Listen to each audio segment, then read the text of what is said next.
Hi guys, it's Vanessa from To the Brim, and this is part 3 of how to center, open, and pull up the walls of your clay.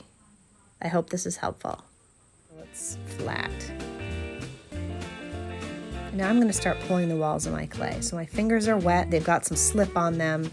My left hand is on the inside, my right hand is on the outside. My right hand is a little bit lower than my left, and you just kind of push with both hands a little bit, not a lot.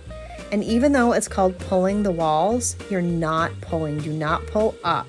You're not pulling up. You're pushing your fingers together. So picture you're pushing your fingers together and there just happens to be some clay that's spinning around in the middle of that. So what you're trying to do is keep your fingers at one level in the clay for a full rotation. So think about this. You want to be pushing at an even amount for an entire rotation at each part of that wall. So this makes walls that are even. If you go too fast, you're going to throw it off kilter, and the walls are going to be uneven because it's going to make kind of a spiral where your fingers are pushing. So everything about pottery is gentle and slow and relaxed. So I didn't like the shape my mug was becoming, so that was collaring in. You just hug the clay with your hands and you work your way up, and you can kind of hug that clay back into shape. The other thing, so here I am collaring it in again. I'm also going to compress the rim once I have that shape back in. I'm going to compress the rim, which I'll show you in just a second.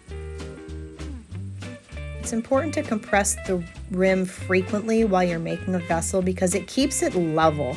You don't want the rim of your mug to be cockeyed. I will do a video in the future to show you how to fix that. If you have a cockeyed rim, it's not the end of the world. It's going to happen, and I can show you how to fix it. The more gentle you are with the clay, the less likely you are to throw it out of center and have a wonky little rim there. So I'm going pretty slow, steady, all the way up. And then it flares out a little bit, and I don't want it flared out. So I'm going to wet my hands and I'm going to come collaring it in.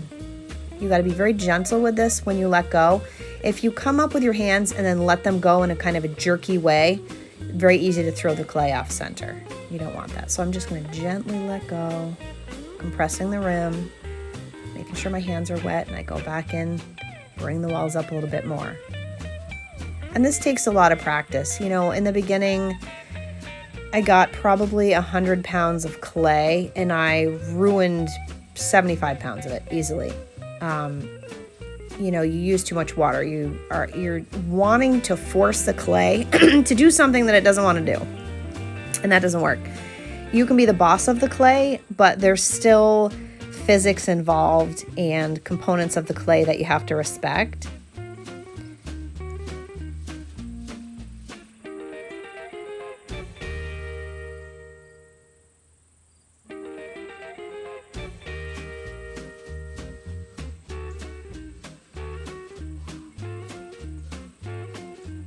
Collaring it in, compressing the rim.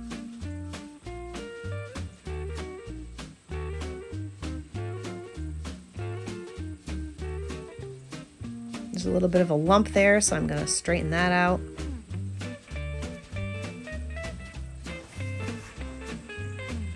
Compress the rim.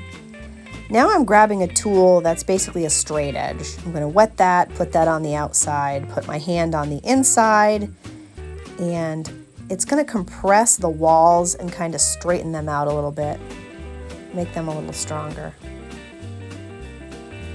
Can't see what I'm doing though, unfortunately. I'm sorry. But I'm just coming up the inside using that straight edge to compress those walls and straighten them out a little bit. Collaring it in. Collaring it in. Compressing the rim. Now I'm going to grab my Garrity foot tool, or I think it's called an unfoot. This tool is my absolute favorite. I love the shape that it gives the bottoms of the mugs.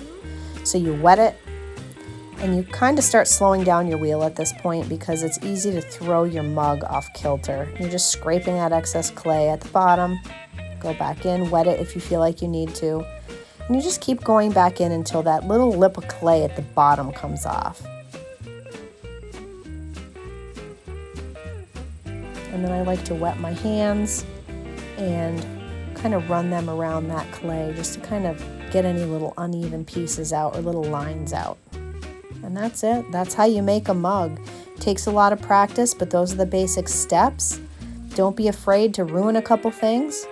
I'm gonna go ahead and show you a picture of what this looks like. The only thing I didn't do on this video was sponge the water out of the inside of the cup. You're gonna wanna do that too.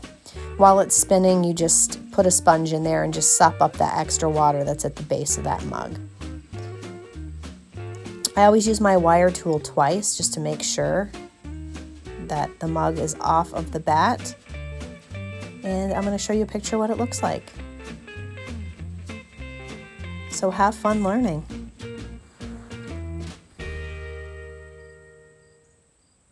And here's the finished product without a background to distract you. If you like this kind of video, please subscribe and check back for more. Thanks. Bye.